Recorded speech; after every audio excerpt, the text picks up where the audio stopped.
کیا بات ہے جی. یہ اشعار کہیں میرے مضمون میں جڑتے ہوئے تو ضرور پڑھوں گا. باقی فرمائشی طور پہ اس پر کلام پڑھنے کا میرے پاس ٹائم نہیں. کہیں جڑتے ہوئے تو میں ضرور پڑھوں گا. اور اللہ کرم کرے گا حضور نصیر ملت کی توجہ ہوگی تو کہیں نہ کہیں جڑ جائیں گے. کیونکہ دیکھو نا دودھ پتی نال لسی سجدی نہیں, دودھ پتی وچ سمنپ سجدی نہیں. اس شیر میں جتھے جڑتا ہوئے اتھے پڑھو مزہ بھی دیندہ ہے تو سمجھ بھی نہ آتا ہے. جتھے جڑتا ہی نہ ہوئے پڑھتے رہو تو شبہ شعور لوگ بیٹھے ہو تسی بھی سمجھ جاتے ہو کہ مولوی چکرائیں جیسے شاید پورے نہیں ہوئے. اس زلالت کو اللہ پہلے بھی بچائے, آندہ بھی رب بچا گئی ہے. سبحان اللہ کو پیار اللہ. اب میرا پاک نبی صلی اللہ علیہ وسلم کے غلاموں کملی والے آقا کا میرا تیرا تعلق کیا ہے؟ وحدہ لا شریک جل جلالہ نے اعلان فرمایا النبی اولا بالمؤمنین من انفسہم.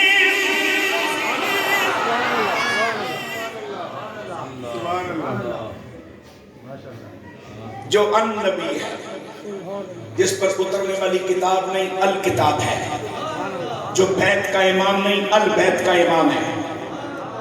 اچھی بولو. جو محض انسان نہیں الانسان ہے, جو محض خلق نہیں الخلق ہے, جو محض رسول نہیں الرسول ہے, جو محض نبی نہیں النبی ہے. نبی نبی ہوتا ہے, النبی نبیوں کا بھی نبی ہوتا ہے, رسول رسول ہوتا ہے, الرسول رسولوں کا بھی رسول ہوتا ہے. میرے پاک نبی کے غلاموں میرا مالک جل جلالہ فرماتا ہے آمینہ کے لال صاحب ختم نبوت جناب محمد رسول اللہ ایمان والوں کی جانوں سے بھی زیادہ ان کے قریب ہیں. کیا مانے؟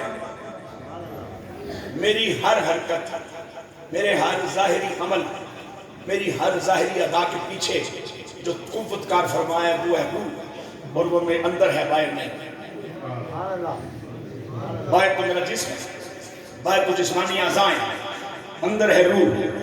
اور اگر مجھے زندگی کے 62 برسوں میں اب تک اپنے اندر جو روح میں اٹھائے پھرتا ہوں وہ نظر نہیں آئی تو پھر میں آمنہ کے لال کے بارے میں یہ تقاضا کیوں کروں کہ ہیں تو نظر آنے چاہیے کب مانوں گا.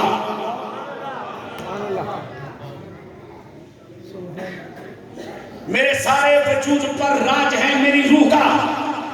اب روح سے پوچھو کہ تو اس وجود سے مختلف کام کس کے صدقے لیتی ہے, تو روح کہتی ہے وہی جو میری بھی روح ہے, جو میری ہی جان ہے.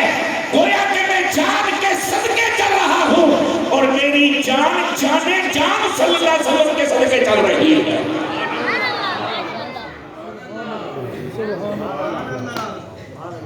میرے حضور جب اتنے قریب ٹھہرے تو پھر پریشان ہونے کی کیا ضرورت ہے کہ پیسے ہون مدینے جاواں تے بخشیا جاواں.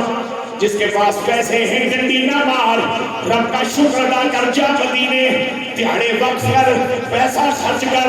جس کے پاس پیسے نہیں وہ اپنا عقیدہ آزماؤ, اپنا ایمان آزماؤ, کملی والے کی حیات آزماؤ, رحمت للعالمین آزماؤ, اور ایک مرتبہ صدا لگاؤ, ایک مرتبہ ان کی بات میں فریاد کرو, اور فریاد کن لفظوں میں کرو کہ نہیں کون میں کوئی سہارا یا رسول.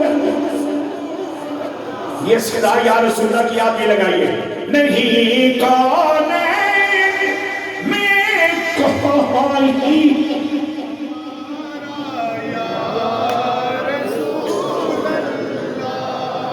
سہارا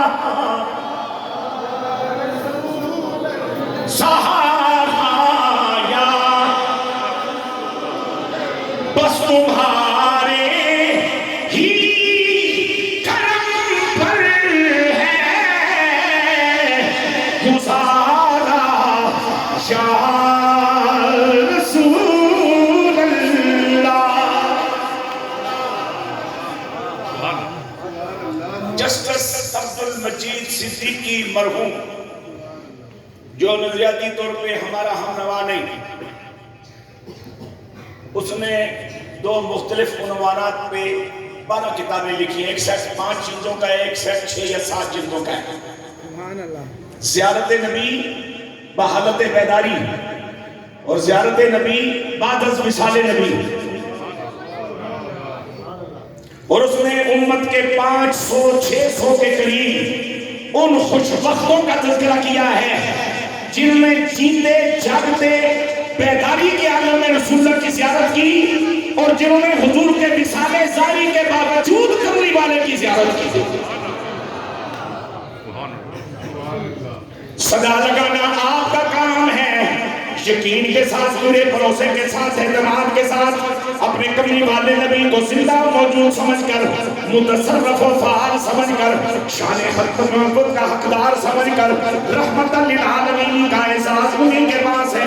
اس عقیدے پر یقین رکھتے ہوئے آواز لگانا تیرا کام ہے. کیا کہا تھا سیدنا سرشاہ جی نے؟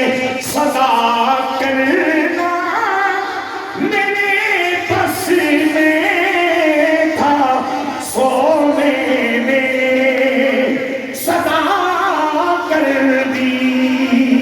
وہ کیا دے گے میں کیا لوں گا، سخی جانے گدا جانے.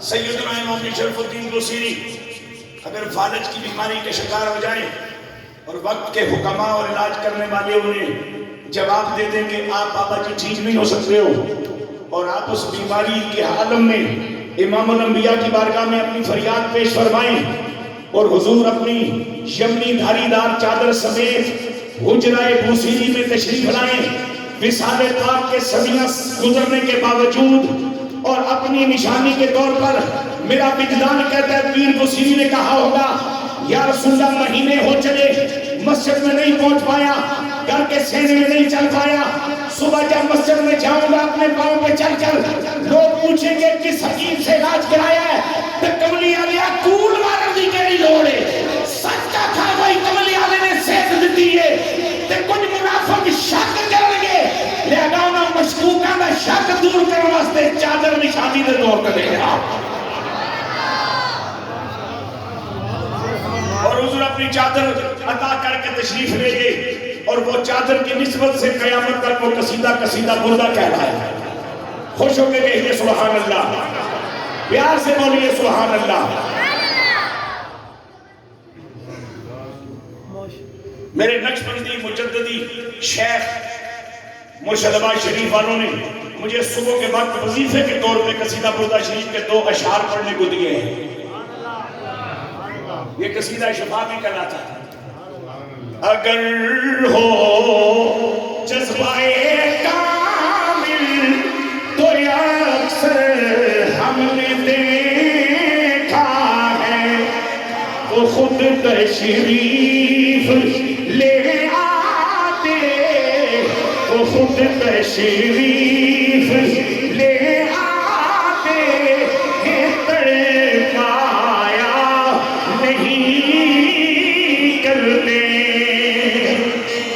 اور یہ دربار محمد ہے، یہاں اپنوں کا کیا کہنا، یہاں سے ہاتھ خالی ہے، رہی جایا نہیں کرتے. اور محمد مصطفیٰ کے باغ کے سب پھول ایسے ہیں، یہ دل پانی کے تر رہتے ہیں، مرجھایا نہیں کرتے. اب تک میں نے بات کی ایمان والی بھی، اب صرف عقل والی بات کرتا ہوں. چلیے جائیے مدینہ شریف. چونکہ اس بات کو کھوپڑی تسلیم کر لیتی ہے، جو اس کے ساتھ میں نے بات کہی اس کو ایمان تسلیم کرتا ہے۔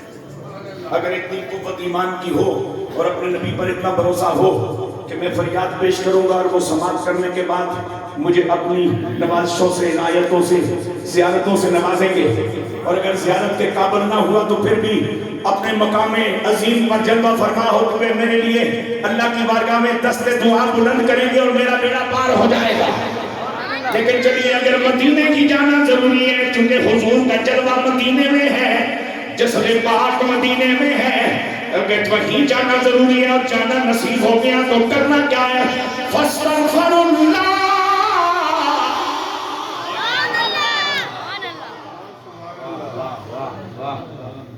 میں چونکہ درس نظامی میں نے 69-70 میں اپنے دادا جی سے شروع کی تھی، پھر کچھ کہاں سے لیا، کچھ کہاں سے لیا، کچھ کہاں سے لیا، فارغ التحصیل نہیں ہو پایا، وہ ابھی تک تحصیل ہی کر رہا ہوں۔ لیکن جو مجھے یاد پڑتا ہے، اگر بھول جاؤں تو قبلہ مفتی صاحب میری رہنمائی فرما دیں، یہ فاستغفر اللہ، اللہ سے بخشش مانگو۔ استغفار کے کلمے لفظ سے پہلے جو حرف فا جڑی ہے نا، اس استغفر اللہ کے لفظ کے ساتھ، یہ تقاضا کر رہی ہے کہ مدینے پہنچ کے صرف شرعی حاجات ضروریات انہاں دی تکمیل دا تواڈے کول موقع ہے۔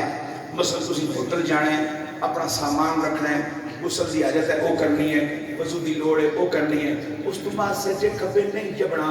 جب مدینے آ گئے ہو تو کچھ پتہ نہیں کتنیاں کڑیاں زندگیاں باقی نے، چلدیاں سامان وچ کملی والے کول پیش ہو جاؤ۔ سبحان اللہ،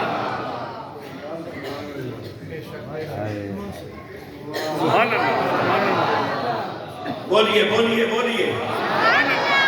اب وہاں اپنے جانے کا کہ کرنا کیا ہے؟ جو ترتیب رب العالمین جل جلالہ نے مجھے تجھے بتائی، جو ہی مسجد نبوی میں ہمارا قدم رکھے، ہم نے جو کام کرنا ہے وہ پہلا کیا؟ استغفر اللہ ربی من کل ذنب واتوب الیہ، استغفر اللہ ربی من کل ذنب واتوب الیہ، استغفر اللہ ربی من کل ذنب واتوب الیہ۔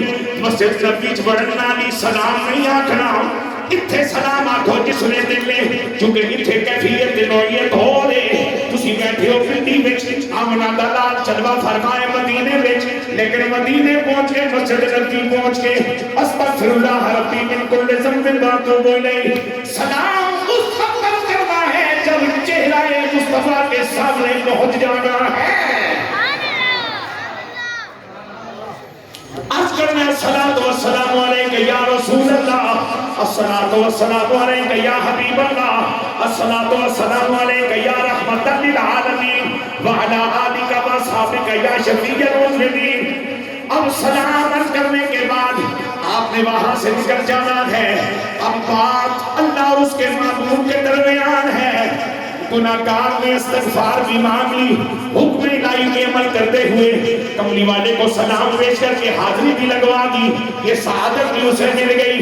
اب میرا والد فرماتا ہے فاستغفر لهم الرسول لوجدوا اللہ۔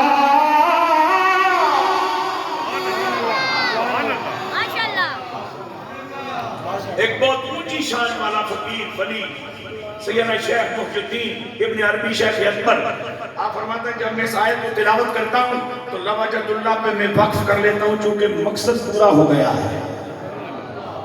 گناہگار تھا، رب دور تھا، گناہگار تھا، رب خفا تھا، گناہگار تھا، رب ناراض تھا، گناہگار تھا، رب کی توجہ حاصل نہیں تھی، گناہگار تھا، رب کی محبت حاصل نہیں تھی۔ لوجد اللہ، کملی والے سفارش کی ہے، اللہ مل گیا ہے، پھر تم اللہ مل گیا تو میں تھے روک گل پھر اگے چھیڑا، چونکہ تھے مفہوم پورا ہو جاتا ہے، مقصود مکمل ہو جاتا ہے۔ لیکن جب تم کملی والے دے صدقے ملے گا سبحان اللہ، تو یہ بات تو رب نے طے کی کہ تمہیں میں مل سکتا ہوں نبی کے صدقے سے۔ سبحان اللہ، خوش ہو کے بولو سبحان اللہ۔